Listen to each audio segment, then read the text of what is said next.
panoramic view of a dense, shadowy forest under a gray sky. The wind whistles softly as leaves rustle ominously.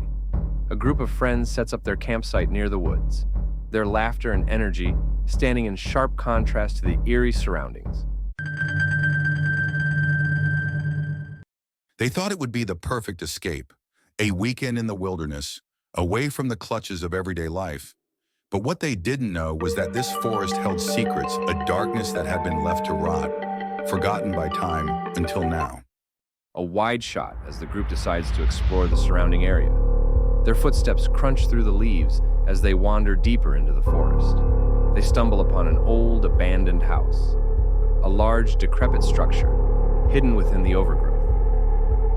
The house stood in the heart of the forest, its walls cracked and weathered, its windows shattered, leaving only hollow eyes to stare out into the wilderness.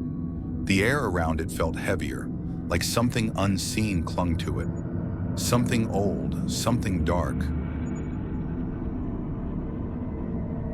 The group returns to their campsite. Night has fallen. The wind has picked up, howling through the trees.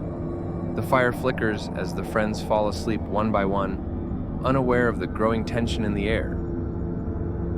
The first night, it was just a feeling, a vague sense of unease that clung to them as they slept. The forest, once full of life, now felt too quiet, too still. And then the sound, a soft shuffle in the distance, like someone or something moving through the trees. One of the friends stirs in their sleep, sensing something nearby, but when they wake, there's nothing but the silent night.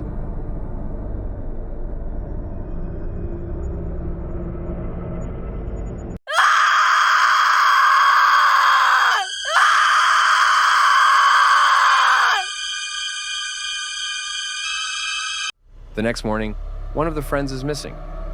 The remaining group searches the forest, calling out the friend's name, but there's no trace of them. Panic begins to set in. They searched for hours, calling out into the dense fog that now seemed to cling to the forest floor. But their friend was gone, vanished without a trace. No footsteps, no broken branches, just gone. As the sun set that night, the fear set in. As they sit around the fire that evening, the mood is somber. They try to rationalize the disappearance. Maybe the friend wandered off too far. But the unease grows, palpable in the air.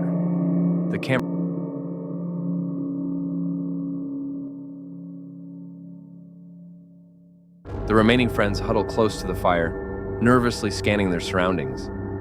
The air feels thick with dread. As night falls, the sense of being watched grows stronger.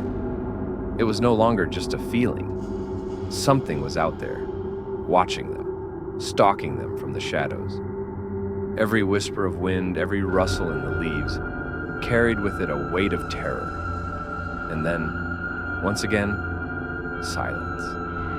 A shot of the forest at night. The fire flickers, casting eerie shadows across the faces of the remaining friends, and then, suddenly, a scream. One of them is gone.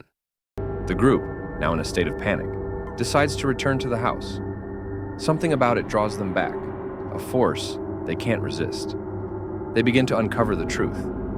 Old newspaper clippings and drawings scattered across the floor tell the story of a family who once lived in the house, their fate sealed by something malevolent. The house had been waiting.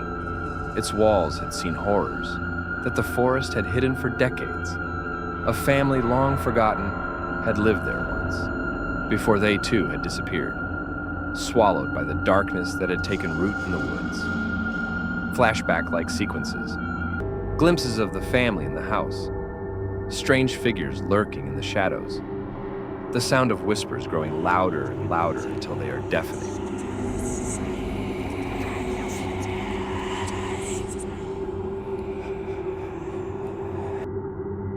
With each passing hour, the group grows smaller. One by one, they vanish, leaving only two. The remaining friends decide to make one last attempt to escape, but the forest seems to close in around them. There was no way out. The forest had claimed them, just as it had claimed the family all those years ago. The house was alive, feeding on their fear, their despair, and now it was too late. As they run through the forest, the trees seem to twist and bend, trapping them. One of them falls behind, pulled into the darkness. The final friend stumbles back to the house, the front door swinging open as if inviting them in.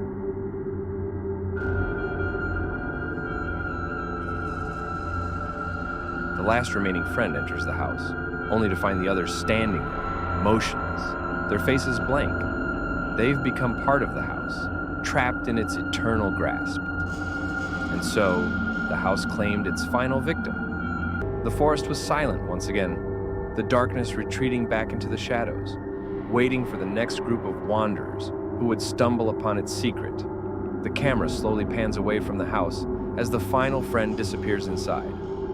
The forest grows quiet, the wind stills, and the house stands once more, forgotten and waiting. If you enjoyed this spine-chilling tale, don't forget to subscribe to Fear Tale for more hair-raising horror stories that will leave you on the edge of your seat. Hit the bell icon so you never miss a new episode of terror. Until next time, stay curious. But be careful where your curiosity takes you. Sweet dreams, if you dare. This creates